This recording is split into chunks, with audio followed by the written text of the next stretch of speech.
Lately I contacted the creator of a new YuGiOh Ice Berg and asked if I could cover it up in a video. At this point, I want to thank all of you for giving me your feedback on this video idea. Without you, this video would have never been created. And we've got a lot to cover up, so let's jump right in. Thank you for watching and enjoy the video. Kazuki Takahashi was the creator of YuGiOh, born in Tokyo in 1961. Before finding success, he had multiple failed manga series. It wasn't until 1996 that he launched YuGiOh in the Weekly Shonen Jump, originally a manga about various games and the darker side of human nature. Card games were just one part of it, until readers became obsessed with duel monsters. This turned the manga's focus entirely, and the phenomenon exploded. Takahashi continued contributing to the franchise even after the original manga ended, supervising projects like The Darker Side of Dimensions and helping shape the canon. He was passionate about storytelling and artwork, often hiding behind the scenes, but deeply involved. Tragically, in 2022, he died while heroically attempting to rescue others from a rip current in Okinawa.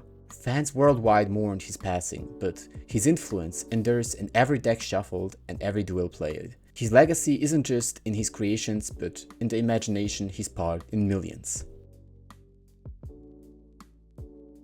If you ever wonder why YuGiOh characters have such an absurd hairstyle, there is a reason. It all began with Yugi's 3-colored gravity-defying hair. Takahashi intentionally gave him a distinctive look to make him stand out in the sea of shonen protagonists. As the series evolved, hair became symbolic of personality, status, and transformation. Yugi's switch to Yami Yugi is often accompanied by a sharper, more aggressive facial and hair posture. Kaiba's clean cut reflects his cold and calculating nature. Marek's wild, layered blonde hair embodies his chaotic split persona. In essence, hair became a visual shorthand for character identity. It also became a source of endless memes and cosplay challenges. The series leaned into this absurdity so much that it became a staple of the franchise's visual language. You could argue YuGiOh invented the phrase hairstyle as a character development, directly next to Dragon Ball Z.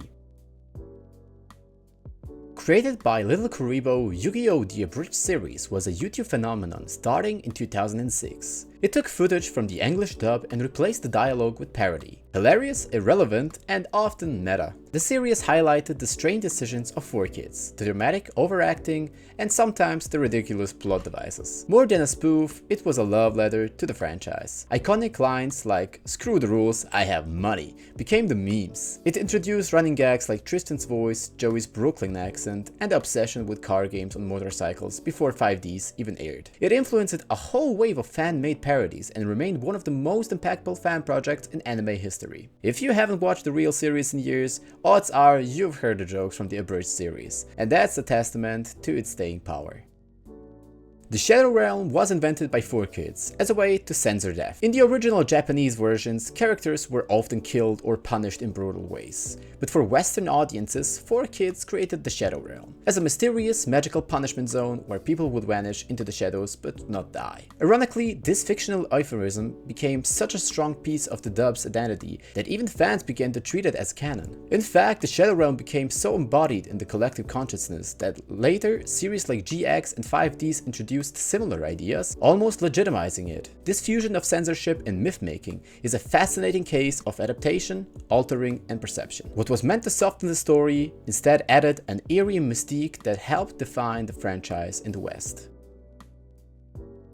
4Kids Entertainment acquired the rights to localize YuGiOh and played a major role in its global success.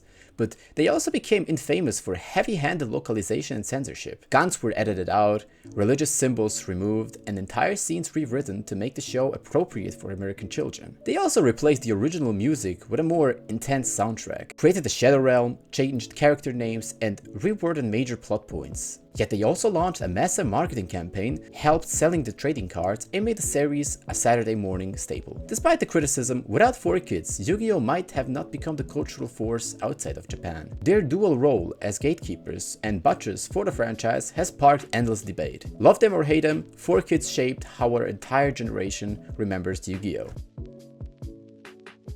Before Duel Monsters became the center of the YuGiOh universe, the series had a different anime. commonly known as Season 0. Produced by Toei Animations in 1998, it was never officially dubbed into English. Instead of card games, it focused on the original manga's darker tone, shadow games, psychological horror, and Yami Yugi's twisted sense of justice. Yami Yugi would challenge villains to games with terrifying penalties, often leaving them broken or insane. This version of Yugi wasn't the noble pharaoh, but more of an avenging spirit. The animation is grittier, the story is more mature, and the moral compass much more ambitious. Season 0 remains a hidden gem, known mostly to die-hard fans, and it offers a completely different perspective on what Yu-Gi-Oh was originally meant to be. It's a must-watch if you want to understand the true origins of the franchise.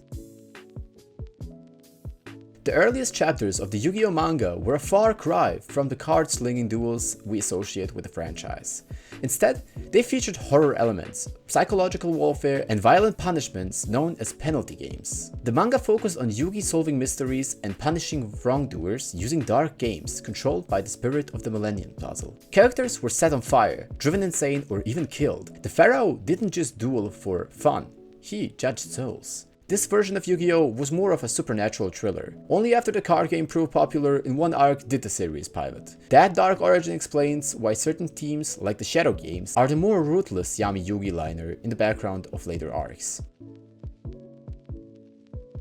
In the original Japanese version of the anime, characters were frequently shown wielding realistic firearms. However, in the 4Kids localized version, these guns were digitally erased to make the show more child-friendly. The result was often hilariously awkward scenes where guards pointed with fingers.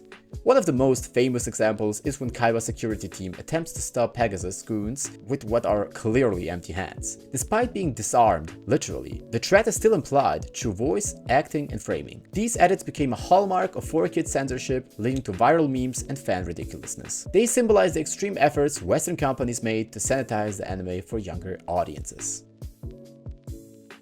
YuGiOh The Dark Side of Dimensions, released in 2016, was a celebration of the original series as a true standoff to its main characters. Set after the end of the manga, the film explores themes of grief, closure, and legacy. Kaiba, obsessed with dueling the pharaoh one last time, develops a technology to pierce dimensions. Meanwhile, a new villain, Aigami, introduces a dimension of his own, one of manipulation and spiritual retribution. The animation is stunning, the stakes are emotional, and Takahashi himself wrote the story. The Dark Side of Dimensions gives us a final look at Yugi, Joey, Kaiba, and the gang in their most mature and dramatic form. The film was a love letter to fans who grew up with the original series.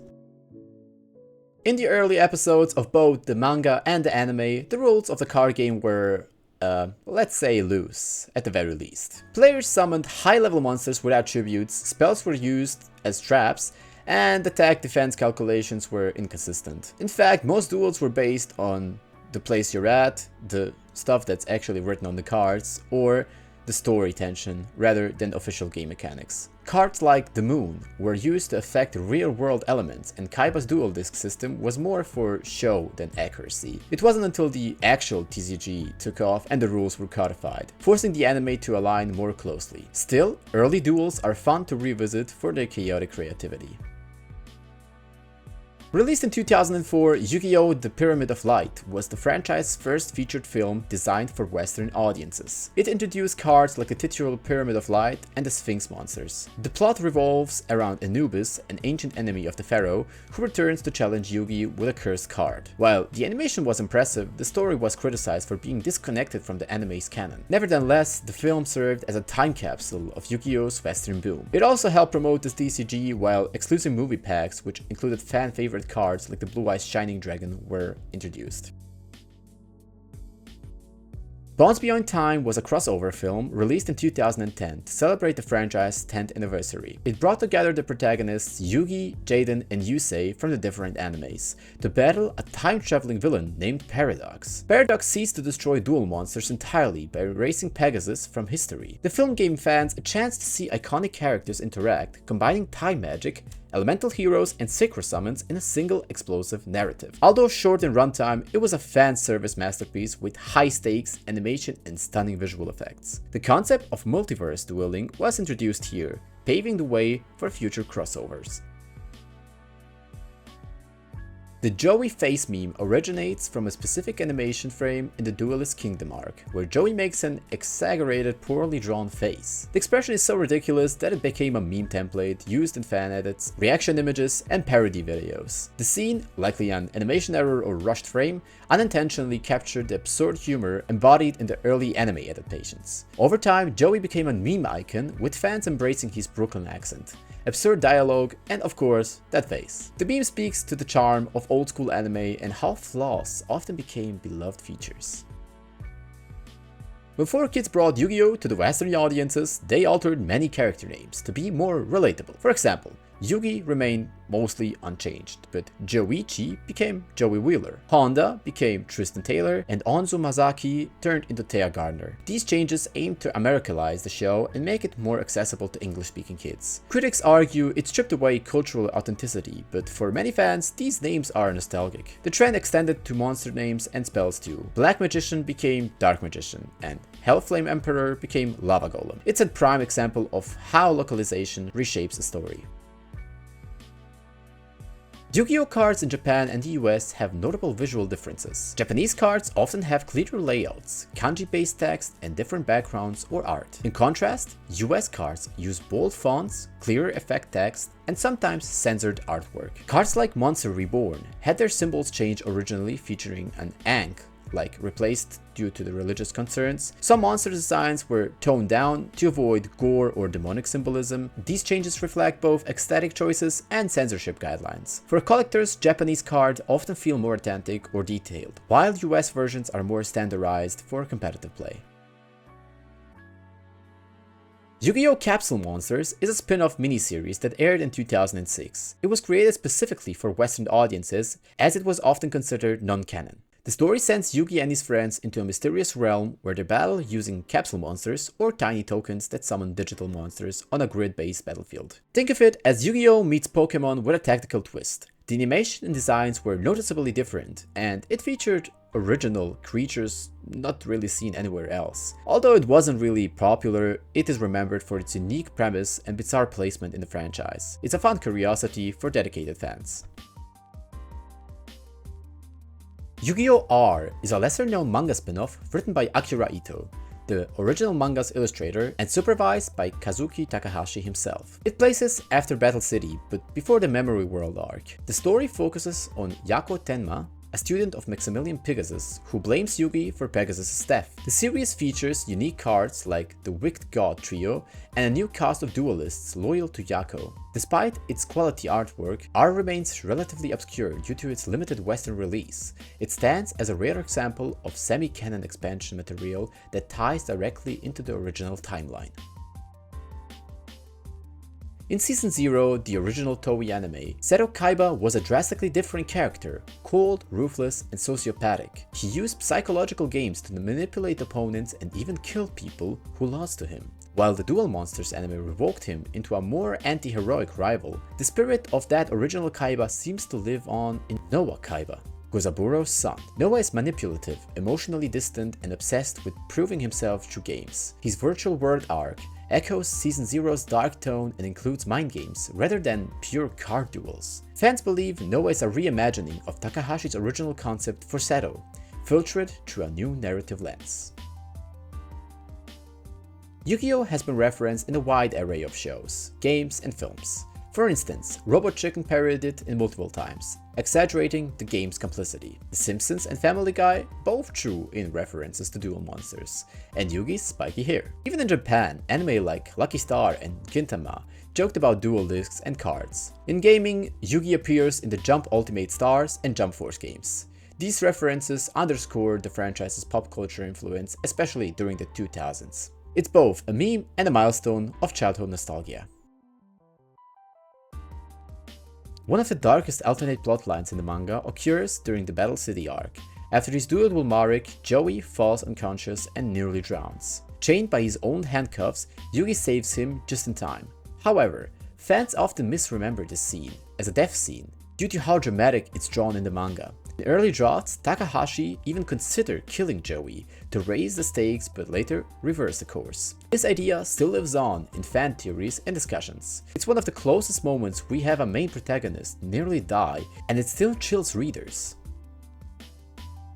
Across the different arcs, the YuGiOh anime underwent major tonal and stylistic shifts. Duelist Kingdom was a full-of fantasy logic and light-hearted charm. Battle City became darker and more strategic, while the Memory World arc turned into an Egyptian epic. Many scenes from the manga were cut or altered, like Yami Bakura violent moments or the more complex Shadow games. Dialogue was softened, character expressions were cleaned up, and certain themes like death and revenge were reduced. These changes weren't just for Western audiences. Japan's broadcast standards influenced them too. It created a show with fluctuating tones depending on the arc. Yugi appears in several Shonen Jump crossover games, including Jump Superstars, Jump Ultimate Stars, and more recently Jump Force, as previously mentioned. In these games, Yugi fights using his deck of spells and monsters that appear as attacks, summoning the Dark Magician, Slifer Sky Dragon, and Kuriboh to battle. His gameplay is often strategic, involving traps and delayed damage. Despite being a non-combatant in the anime, these games translate his dueling skills into clever in-game mechanics. It's always surreal, but satisfying to see that Yugi stands beside Goku or Luffy holding his dual disc like a weapon. The Memory World arc was Takahashi's attempt to tie everything together, linking the modern story of the lore to ancient Egypt. However, behind the scenes, this arc was difficult to produce.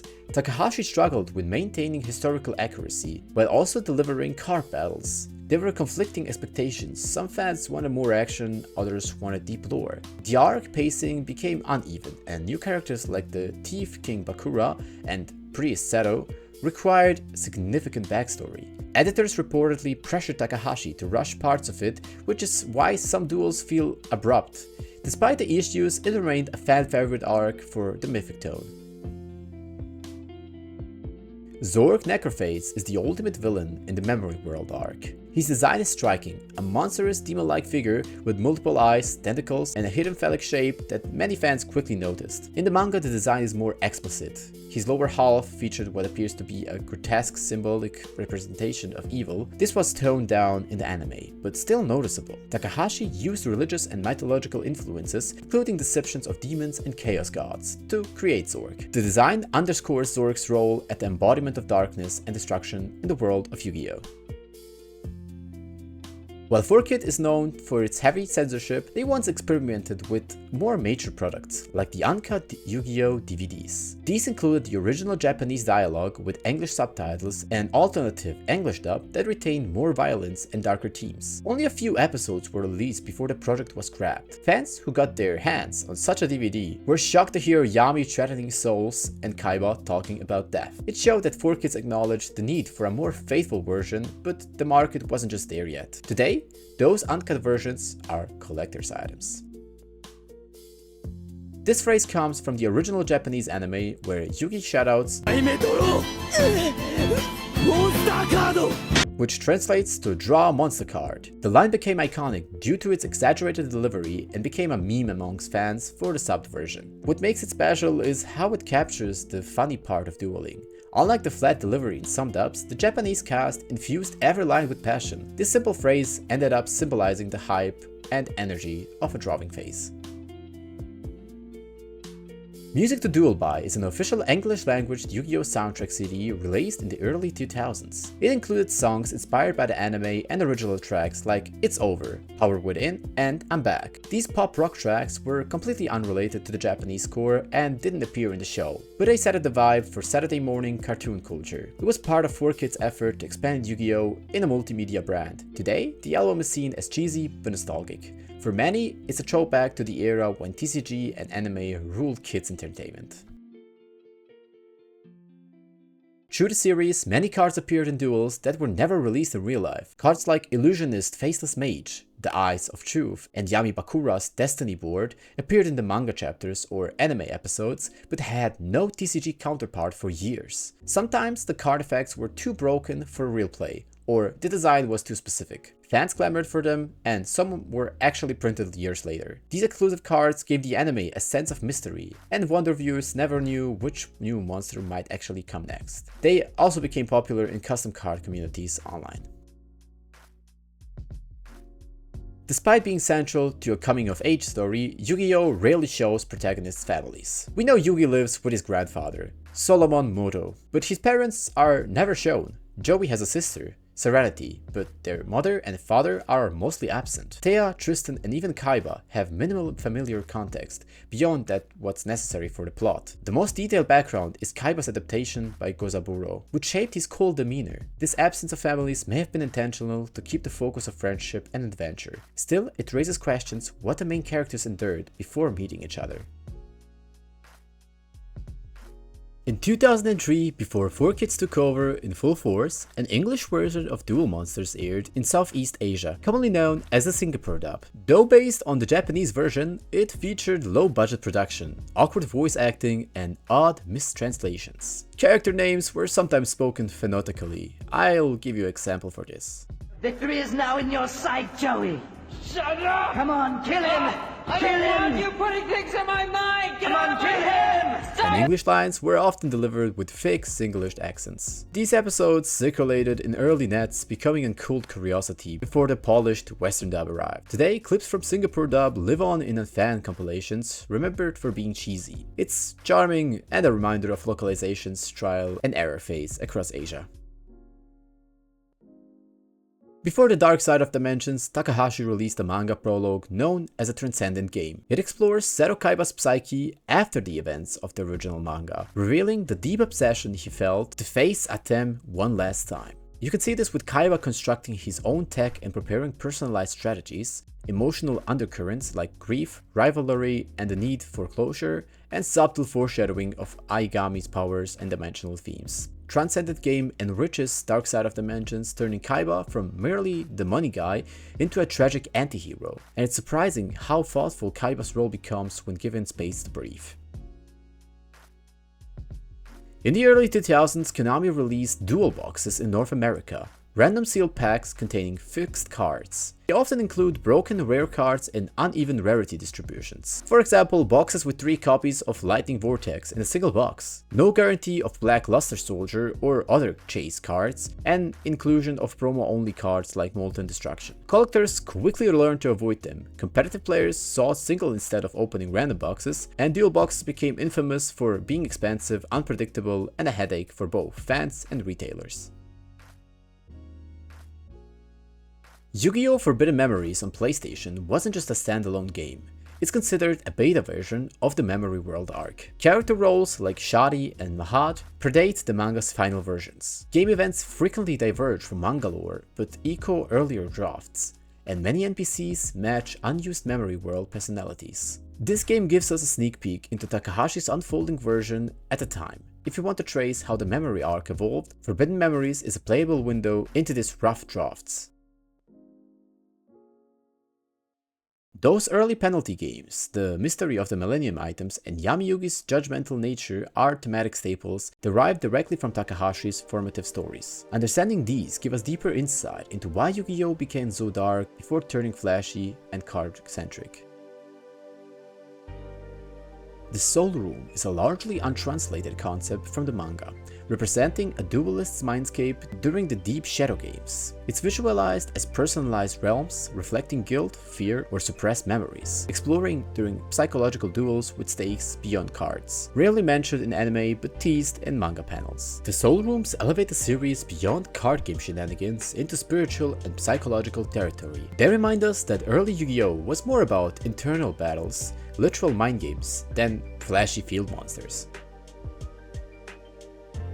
Between episodes in the early Western run, 4Kids inserted anti-drug PSAs featuring Yugi and his friends. An example snippet is Yugi in the park earnestly advising kids not to try drugs, tying it to protecting your future and thinking clearly in duels. Part of the 2000s morality scene alongside Pokemon and Dragon Ball, which were pressured to include public service content. These PSAs are rarely remembered today, and few episodes include them. They show the intersection of media and collectible tie-ins, as well as early attempts to domesticate anime for US family values.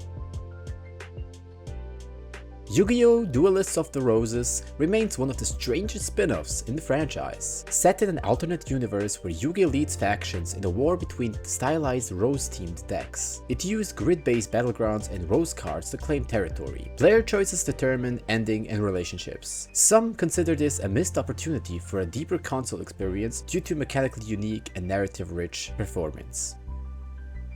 Music anime doga, or MADs, are fan-made mashups and edits popular in Japanese internet culture. It's basically fast-paced remixes of anime duels with techno beats. Sometimes comedic slapsticks, re-edits like Kaiba with Smokuba, chopped and retimed. Sometimes even clip collections focused on absurd reactions, often tied to the Invisible Khan era. Uwu refers to an unexpected internet culture where Yu-Gi-Oh characters are memed as cutesy, soft versions of themselves. Think chibi art of Yami Yugi saying Uwu. Examples? Fan Tumblr posts using Uwu with heavy filters and pastel gloss, but overexposed lines like I turned into an arrow remixed into kawaii formats also do the thing. It's the point that dark characters are treated as infantile soft boys. From Seto Kaiba's abusive father to Marek's betrayal and Gozoburo's tyranny, Yu-Gi-Oh represents a striking pattern. Negative father figures. Kaiba's cold, adoptive dynamic, Marek's fatherly absence leading to trauma, Joey's missing father, and Yami Yugi's invisible father is a subconscious theme reflecting the absolute psychological state where fathers often symbolize power and conflict. The trope is rarely discussed but subtly central to the character's motivation. In many early anime duels, outcomes seem scripted for a narrative drama rather than strategic look. For example, the sudden surprise card Kuribo in the end phase. Opponents using plot armor to avoid instant loss, and characters remembering obscure rules just in time. These moments highlight the tension between storytelling and game integrity, but they were essential in establishing Yu-Gi-Oh as an entertainment first, game second. In the manga, Yami Yugi occasionally uses knowledge or shadow game transformations that break the apparent rules. For example, switching timelines in mid-duel, remembering rules nobody else knows, and using the power of the Millenniums puzzle to override card text. It fuels the fan debate. Is Atem fair or exploiting hidden powers? It reminds us that Yami Yugi is a supernatural force as he is a duelist. Legend says Mike Mignola's Hellboy art influenced some design choices in duel monsters, namely the spring-heeled dragon, the gothic cog designs, and the dark magical aesthetics. The evidence we have is early character scratches reminiscent of Mangola's slang work, Takahashi praising Western comics in interviews, and demonic-style card art like Sword or Ovot. This shows the multicultural creative melting plot behind an anime design, blending manga tradition with Western comic art. Well, the next point is a little off, because, well, fandoms were shipping random people just together, like Kaiba and Joey. Then we have Yugi and Thea being Yugi x Thea, and actually Joey and Jaden, which is really obscure. I can't really tell you how this came to place, I guess it's just fans. Most of them sparked heavy debates and prompted minor reactions from voice actors. Some canonical names in the anime come from real-world inspirations. For example, Slifer the Sky Dragon was named after the 4Kids executioner, Mr. Slifer. The Big 5 corporate X's in the American TCG bear likeness to the 4Kids staff. All this represents playful inside jokes by localized stuff, blending real workspace satire into the show. So where did these characters came from? Kaiba's origins? Well, originally possibly linked to an ancient Egyptian priest, or rather to say scripts show similarities to a priest Seto's demeanor, Kaiba's blue eyes and dominance mirror Seto's authority. Then we have Marek's origins. Likely inspired by the Middle Eastern mythology and Scorpion King imaginary, early draft scripts mention him as descendant of the desert mythical tribes. These roots deepen the mythological resonance they have with the Millennium items and the memory world. While the manga was light on romance, the anime editorial teams leaned heavily into ship tease. There are frequent scenes of Kaiba and Thea in each other's company, episodes centered on feelings rather than duels, and subtle romantic gestures added to the side characters like Acer and Serenity. This reflects anime's broader trend of adding emotional hooks and filler episodes to appeal to wider audiences. These additions created new fan interpretation and shipping cultures. In 2002, McDonald's offered a Yu-Gi-Oh promotional CD with their Mighty Kids Meal, a bizarre short multimedia disc that contained games, a rules tutorial, and a digital comic. It was a poorly animated demo of the card game. Build your own deck with 10 cards, but non-functional. There were a lot of promo art and desktop wallpapers, and it's one of the earliest Western attempts to onboard kids into the trading card game. These CDs are rare and only playable on ancient systems, making them a digital fossil of the early 2000s marketing.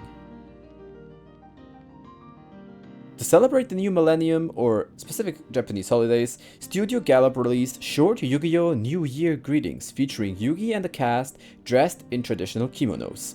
The characters break the fourth wall to wish viewers a good fortune.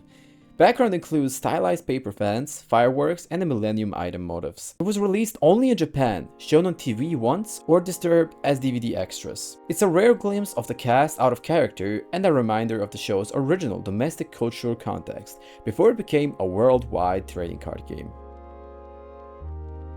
Even Kazuki Takahashi wasn't immune to continuous errors. The original manga is filled with oddities. Card misprints, rule contradictions, and occasionally character design inconsistencies. For example, the summoned skull sometimes has a different attack value. Kaiba appears to organize cards he shouldn't have seen yet. The Duelist Kingdom sometimes skips player turns entirely. These mistakes highlight a serious evolution from a supernatural thriller to a full-fledged card game saga. It also shows how deadlines, serialization, and the rule shifts made consistency difficult.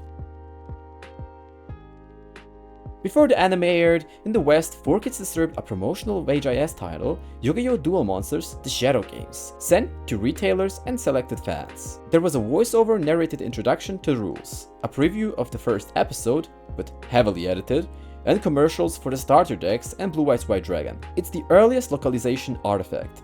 The YuGiOh was never sold, only distributed, and collectors consider it the holy grail item in North America YuGiOh history. The Dark Side of Dimension ends with Kaiba uploading his mind into a dual disc to face Adam in the afterlife. But what happens after? He succeeded and exists digitally alongside Atim, but metaphorically his soul dies to be with his rival. A planned sequel manga was teased but never confirmed, so Kaiba's final act may be one of the most existential in anime history, a billionaire effectively achieving a form of digital reincarnation just to settle a score. The lack of canon continuation leaves fans to interpret freely. We know Forbidden Memories and Duelist of the Roses, but several obscure YuGiOh games were released on lesser-known consoles or only in Japan. For example, Shin Duel Monsters was a Japanese-only game, a glitchy precursor to Tag Force. Dungeon Dice Monsters had almost no Western strategy guide, and YuGiOh Monster Capsule GB was a strategic-based game and never localized. These games explore experimental duel format and represent alternative universes within YuGiOh's lore. Some even have original cards exclusive to them.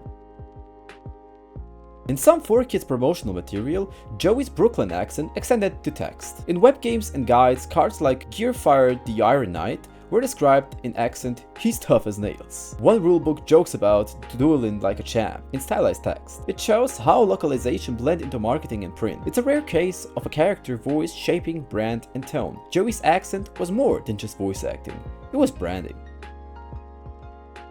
In the Memory World arc, Priest Karim bones with the Millennium Scales. Unlike others, like Mahat the Dark Magician, his reincarnation modern counterpart is never clearly stated. Some speculate Ishizu is Karim's descendant, and others claim Shadi represents Karim's spirit across time. Several concept scratches hinted at characters named Karim who were scrapped early on. His missing link raises questions about which ancient characters survived spiritually. Karim remains one of the most mysterious of the Pharaoh's priests.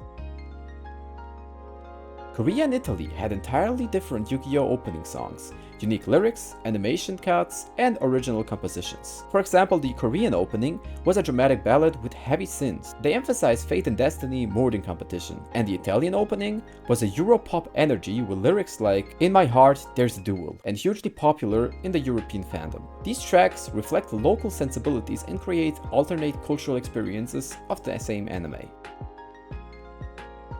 A bizarre rumor in early fan forums suggested that Yugi was diabetic due to his refusal to eat sweets in certain episodes. Subtle episodes mistranslated his dislike of cake as a health issue, and a meme spread that he carried insulin in his dual disc. No canon evidence supports this, but fanfiction embrace it. It's a case study in misinformation, how mistranslation, assumptions, and early internet jokes could snowball into widespread fan belief. In early concepts, art, and some flashback scenes, Shimon Moran, the pharaoh's advisor, was shown with glowing blue skin and alien-like features. His design intentionally portrayed him as an ancient entity beyond time, later toned down for a narrative chosen. Early trading card versions show him in blue concept. It hints at scrapped lore that placed Shimon as a non-human guardian, possibly tied to the origins of the Millennium items or the Shadow Realm. While never made official, scripts were drafted for a crossover arc between Duel Monsters and GX, where Yugi and Jaden would duel in a timeline-bending battle. The Dark Side of Dimension Adam flashbacks share assets with GX's final duel scene.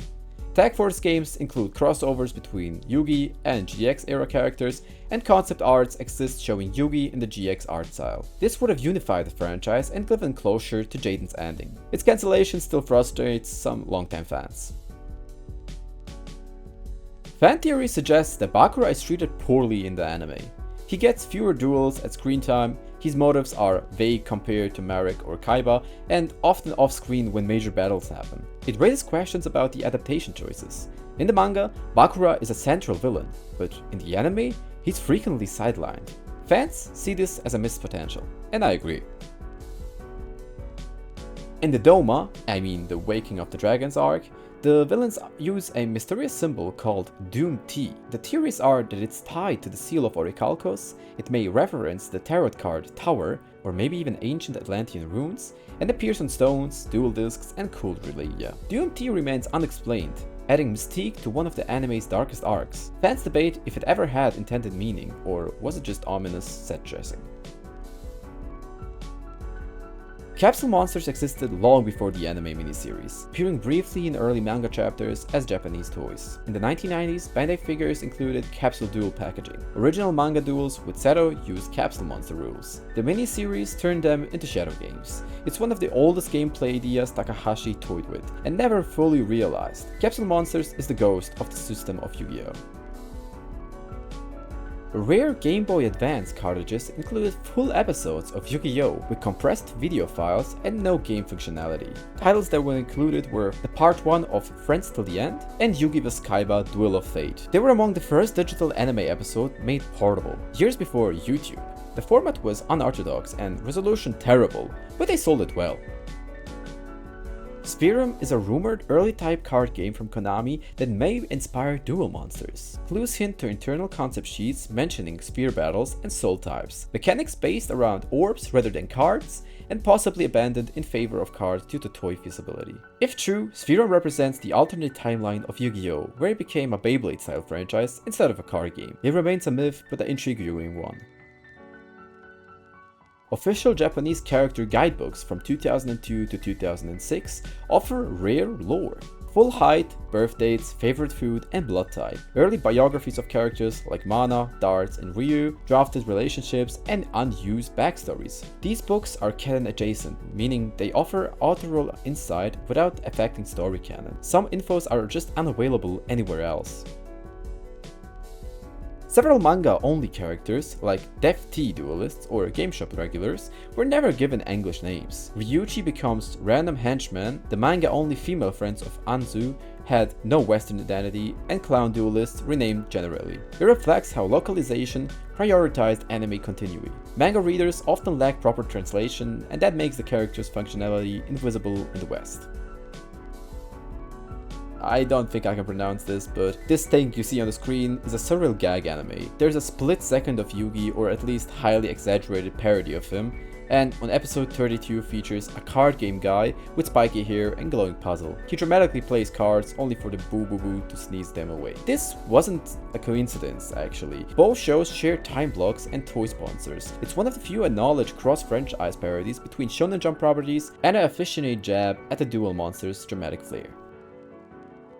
Inconsistent animation has led to strange hyperfixation. Joey's shoes change more often than any other character. Documented changes include sneakers, loafers, high tops, and once even sandals. His shoes sometimes change mid-episode in Duelist Kingdom, a running joke in production, or perhaps a reference to his chaotic, down-to-earth personality. It evolved into meme status, so some fans now use Joey's shoes as a shorthand for animation errors or low-budget episodes.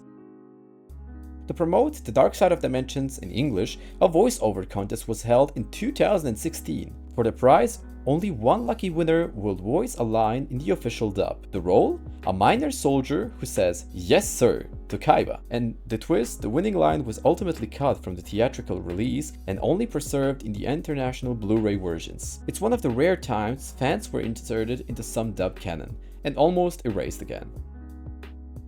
In Japanese fandom, the identities of Yugi and his other self are often broken down into three: Hikari Yugi, light; Otami Yugi, surface; and Mao Yugi, demon or inner. Each one of them represents something else. Hikari, the regular Yugi; Omoti, I hope I pronounced that right, public face or often confused with Atem; and Mao Yugi, a hypothetical third Yugi or darker side. This headcanon evolved from fans' analysis and manga panels where Yugi's persona splits, long before Atom was named. It reflects how deeply fans dissected identity, trauma, and memory in the series. A divisive fan theory claims Thief King Bakura was not a true villain, but a byproduct of divine injustice. Arguments include his village was destroyed by the pharaoh Akhenaten, the Millennium Idols were forged as a mass murder product, and Thief King Bakura's rebellion is vengeance, not evil. It reframes the series. Pharaoh Atem becomes a symbol of divine tyranny, while Thief King Bakura represents the oppressed. Not canon, but incredibly popular in dark fan interpretations. While Marek, Kaiba, and Bakura have ancient counterparts, other characters do not, or at least not officially. Popular headcanons are Mai as a desert oracle, Joey as a street fighter in the slums of Kul Elna, and Tia as a reincarnated priestess, heavily impiled in art books. These theories fill narrative holes, especially during Memory World. Kazuki Takahashi never confirmed all reincarnations, leaving room for fan storytelling. In Egyptian lore, one's Ka is a spiritual double. In Yu-Gi-Oh! Memory World, everyone's Ka manifests as a monster, except Atem. The theory for this is that he is his own Ka, being the perfect vessel. His Ka is a dark magician or obelisk, or fan theorize Adam's Ka was sacrificed to seal Zork. Why does this matter? The absence of Ka reveals how Atem is set apart, not quite mortal, but not quite divine. Bakura mentions his father once, an Egyptologist, but otherwise his family is missing from both manga and anime. Theories are he's only a child raised aboard, his family was erased by Zork's influence, or some doujinshi suggest that he was adopted after his father vanished in Egypt. It adds to his isolation and foreshadows how easily he's overtaken by Yami Bakura. He has no anchors, just darkness.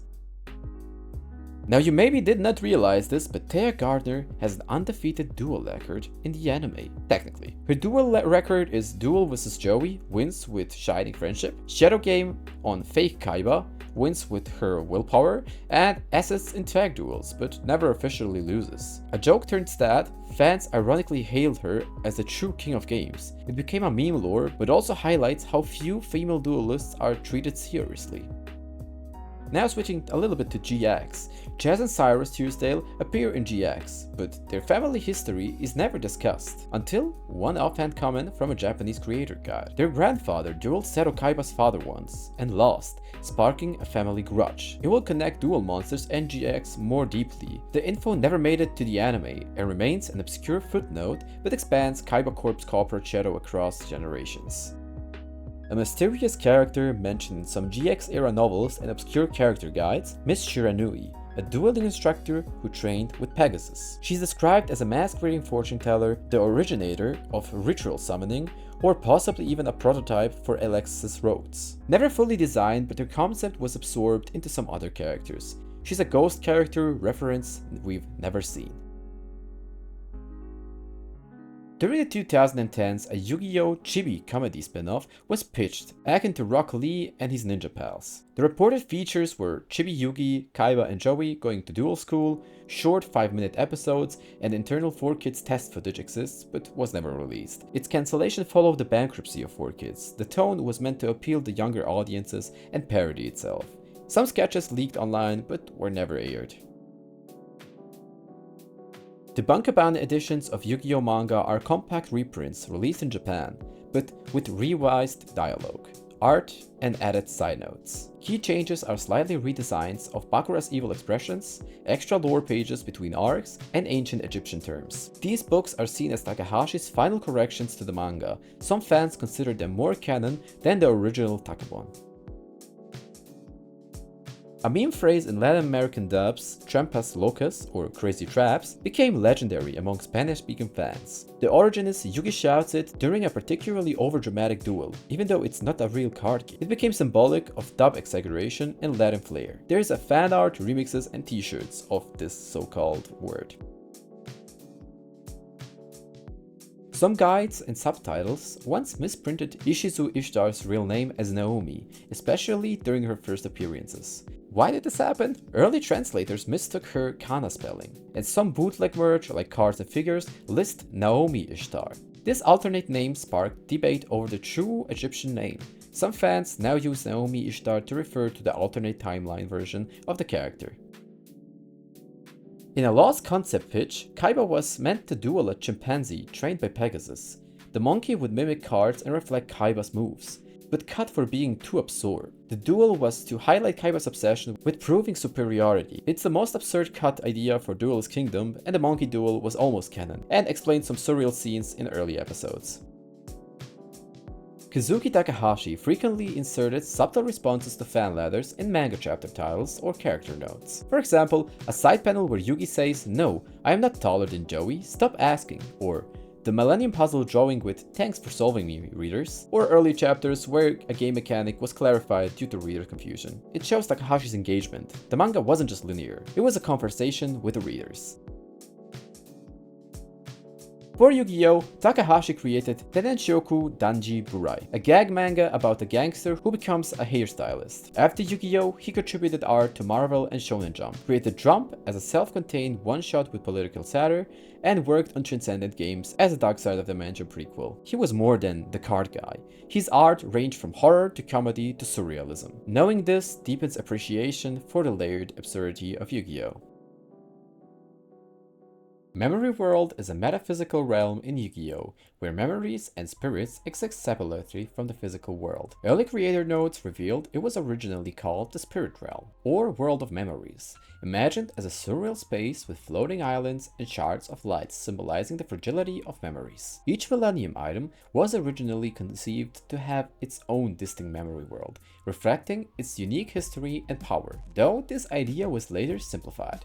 This concept is crucial for understanding the spiritual connection between Yugi and Atem, as well as other overarching themes of identity and the past lives in the series. The iconic Yu-Gi-Oh! Logo derives from the Japanese title YuGiOh, meaning King of Games. The original logo featured kanji characters stylized with sharp edges to evoke a dynamic and intense feel. When localized, the logo was adapted to English but kept this sharp, bold style to maintain brand identity. The early drafts of the logo experimented with different fonts and colors to make the red and gold design, but became standard to symbolize the fiery passion and mystical energy of the series. The logo's design reflects both the ancient Egyptian themes and the modern competitive card game aesthetics.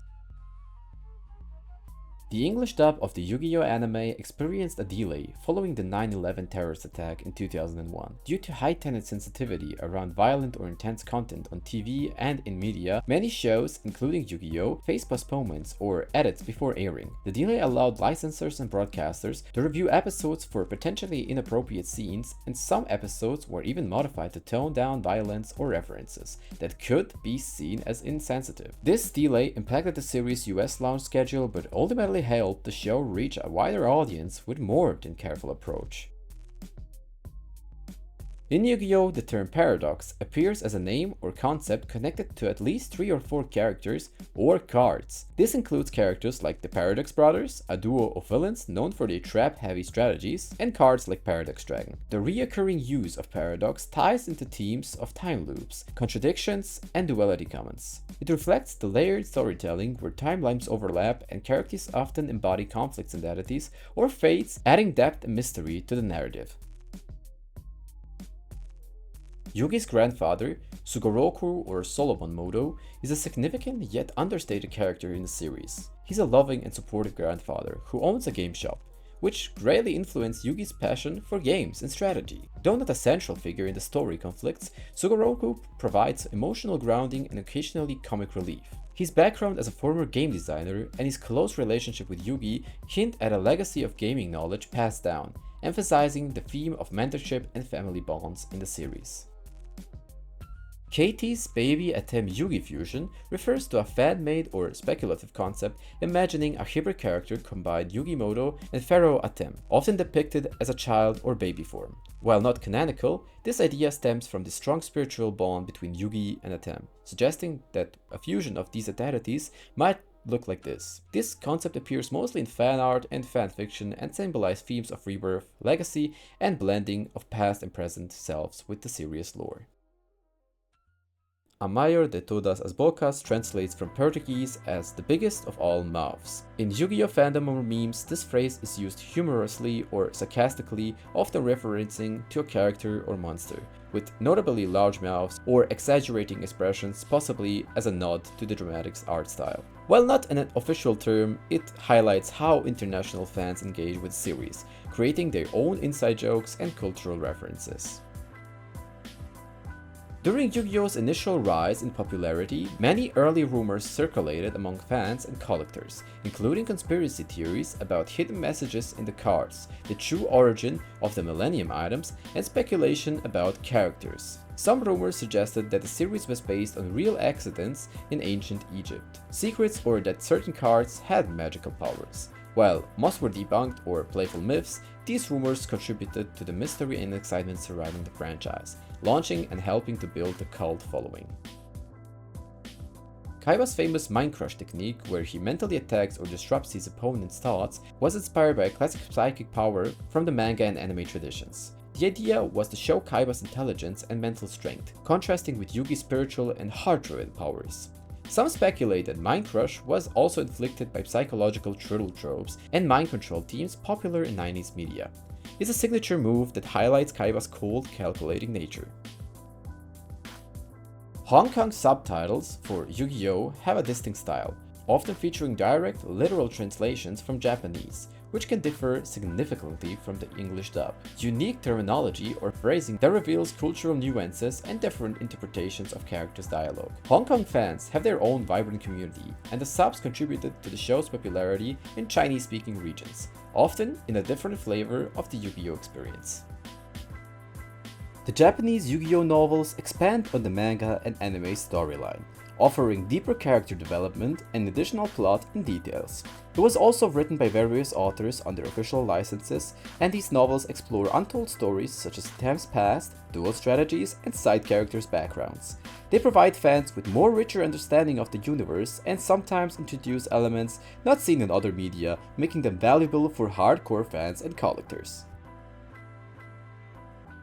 In the Korean localization of YuGiOh, characters and card names were adapted to suit linguistic and cultural preferences. Some names were changed to have Korean meanings or to sound more natural in their language. These adaptations sometimes cause confusion among international fans due to different spellings or pronunciations, but it helped Korean viewers connect more easily with the story. The Korean version also featured unique dubbing choices and localized dialogue. Kaiba's theme music, known for its intense, energetic sound, has been remixed and referenced in various fan projects, memes, and even other media outside of YuGiOh. It's a popular track due to its association with Kaiba's confident and competitive personality. Some fans often use this theme to underscore dramatic or even on-top moments. Maximilian Pegasus, the charismatic creator of duel monsters in the YuGiOh universe, is surrounded by various fan urban legends that go beyond his role as the main antagonist in the Duelist Kingdom arc. One popular urban legend suggests that Pegasus was based on a real-life mysterious figure, or that his character design and personality were inspired by occult or secret society members due to his ties to Egyptian magic and the Millennium items. Another legend claims that Pegasus's eye implant, a magical device granting him insight into other thoughts, is symbolic of secret knowledge or the all-seeing eye, a common motive in the conspiracy theories. Additionally, some fans speculate that Pegasus' card deck and tactics reflect hidden messages of cryptic references to ancient Egyptian rituals. These legends, while not confirmed by official sources, highlight the aura of mystery Pegasus carries and how his character taps into deeper themes of power, knowledge, and deception.